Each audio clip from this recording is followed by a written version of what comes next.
Ibinasura ng Sandigan Bayan 2nd Division ng mosyon ng Office of the Ombudsman na alisin si dating Department of Public Works and Highway Secretary Manuel Bunuan bilang akusado sa kasong graft hinggil sa umunoy maanumalyang flood control projects. Sa resolusyon, tinanggihan ng korte ang motion for leave to file amend information na layong i-exclude si Bunuan bilang kapwa-akusado ni Senator Jinggoy Estrada dahil sa kakulangan umano ng sapat na batayan o lack of merit. Dahil dito, nananatiling akusado si Bunuan sa kaso at hindi agad magagamit bilang state witness. Ayon sa Sandigan Bayan, mahalagang manatili si Bunuan bilang akusado upang ganap na matalakay ang kanyang papel at ang kabuuang isyu sa kaso.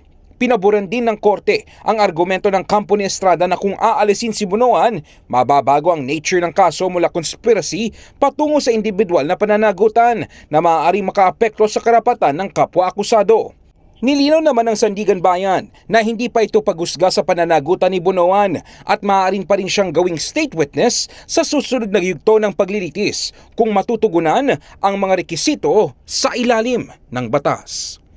In the heart of changing lives, ako si Brigada Ino Flores ng 105.1 Brigada News FM Manila, The Music and News Authority.